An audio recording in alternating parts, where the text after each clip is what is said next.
Kumusta mga ka-Diskarte Chicks? Welcome back sa ating channel.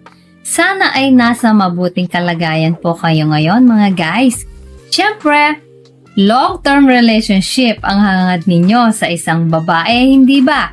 Gayon din naman kaming mga babae guys. Kaya sa video na ito, meron akong isi-share na isang bagay na kapag ginawa ninyo, mas lumalaki ang tsansa ninyo na hindi kayo iiwan ng jowa ninyo.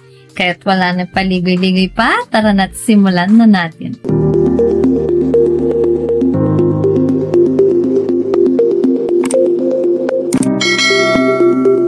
Mga guys, kumusta ang inyong looks? Sa scale na 1 to 10, gaano ka kagwapo? Paki-comment down below at baka para sa inyo ang video na ito.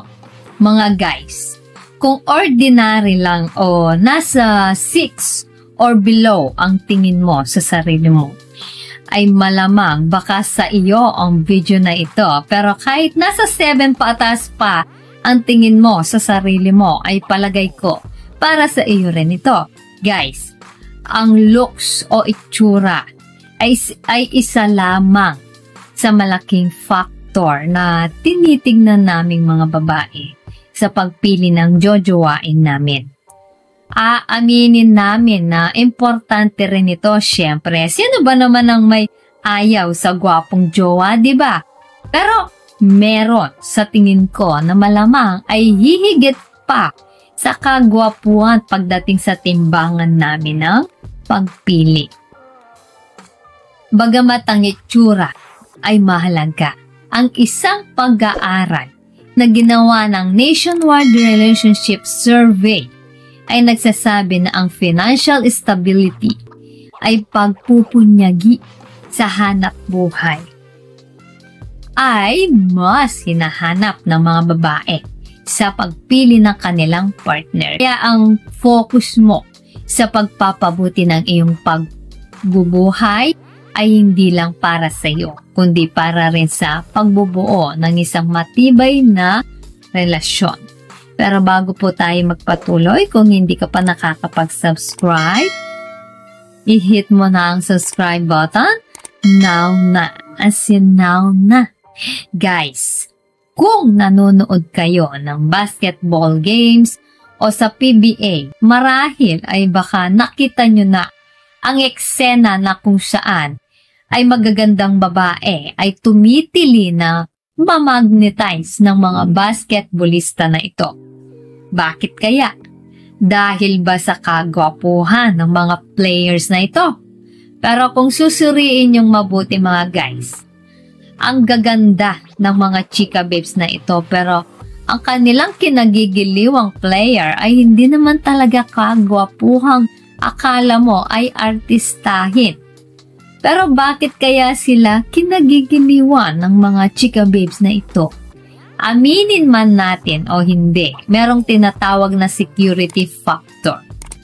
Mga guys, may mga kilalang celebrities at successful man na hindi naman talaga gwapo, kaayo. Pero saksi tayo sa mga babae na nakakiling pa rin sa kanila. Ano ang secret? Ang kanilang success at financial stability. Kaya isipin mo kung isang lalaking masipag, matulungin at financially secure ay hindi na kailangang mag-alala sa kanilang future. Ano pang hindi na? Mga guys, kaming mga babae, ever since naman, hinahanap namin ang lalaking magbibigay sa amin ng security sa buhay. Security in terms of financial capacity ng isang jowa o lalaki na kaya kaming buhayin o panagutan. Sa aking palagay mga guys, papiliin man natin ang 10 babae sa 2 lalaki. Isang lalaki na napakagwapo pero walang hanap buhay at tamad o isang lalaking ordinary lang ang looks pero ubod naman ng sipag sa hanap buhay at financially stable naman. Sa palagay nyo, ilang babae kaya ang pipiliin yung una? Base sa mga studies, hindi lang po ang ganda o gwapo ang hinahanap ng babae, kundi mas pinahalagaan nila ang kapaligiran at kapag ang isang lalaki ay kayang suportahan ang pagbuo ng pamilya, tumitibay ang chances niya maging partner sa habang panahon. Mga guys, heto po ang realidad. Katulad po sa inyo, importante din po sa amin ang looks o good looks ng jojowain namin. Pero ipasok nyo po sa isipan ninyo na mas importante sa amin ang security. Ilang beses na po tayong nakakakita ng magagandang babae na jumojowa ng ordinaryong lalaki na minsan ay pinag-iisipan nating hindi ata bagay. Mga celebrities na ginagamit lang ang kanilang isip para sa long-term goals nila sa buhay. Kasi mga guys, real talk po tayo. Aanuhin namin ang kagwapuhan o ang kagwapo-gwapong lalaki na walang hanap buhay at tatamad-tamad pa. Natural lang guys na isipin muna namin ang aming kinabukasan, hindi ba? So ang advice ko po sa inyo mga guys, kung gusto ninyong magkaroon ng long-term relationship o seryosong relationship na madalas ay hindi ginagawa ng ilang lalaki, ay maging seryoso muna kayo sa inyong karera o hanap buhay o negosyo. At makikita ninyong seseryosohin din kayo ng inyong jojowain. Guys, hindi lang para sa iyo ang advice na ito. Hindi mo ba nais magbuo ng matibay na relasyon? Handa na kayong mag-level up sa life? Mag-share ng inyong kwento sa comment section kung paano mo binago ang iyong kinabukasan at i-comment ang nararamdaman mo tungkol sa pagpapabuti ng iyong life and career. Kung ordinaryong empleyado ka lamang po ngayon, ay at least wag na wag kang mawawalan ng trabaho. At mas maganda kung you will aim higher from rank and file to supervisor level, di ba?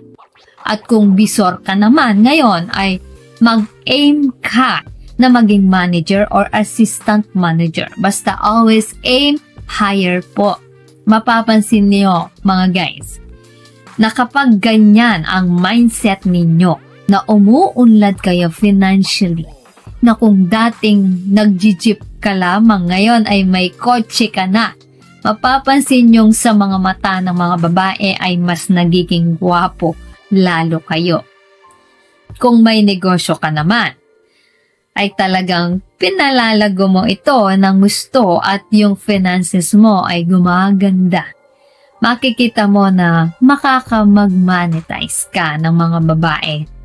Success attracts kasi mga guys. So kung ikaw ay walang trabaho, ang unang-unang gawin mo muna bago ka manligaw ng babae ay maghanap ka muna ng trabaho. Let's face it mga guys, no money, no honey. Makabingwit ka man ng jowa ngayong wala kang pera, malamang sa alamang hindi rin yan magtatanggal. Alangan naman kami pang mga babae ang magbabayad sa resto kapag nagde-date tayo. Ano ka, sinuswerte? Alangan naman kami ang magbabayad ng mot-mot.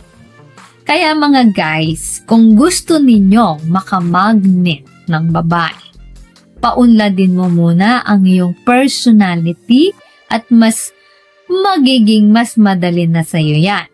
So yan, mga kadiskarte chicks, sana po ay may natutunan po kayo sa video natin ngayon.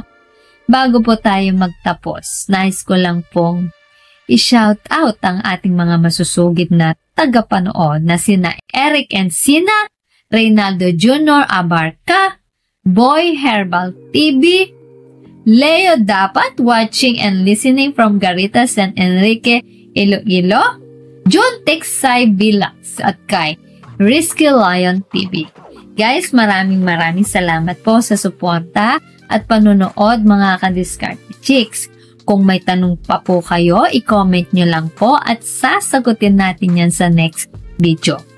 Kung nagustuhan mo ang video na ito ay huwag kalimutang mag-like, share and subscribe para sa mas marami pang ka-discarded chicks tips. Kita-kits sa susunod na video. Maraming salamat po sa panonood. Ingat kayo palagi. Let's spread love.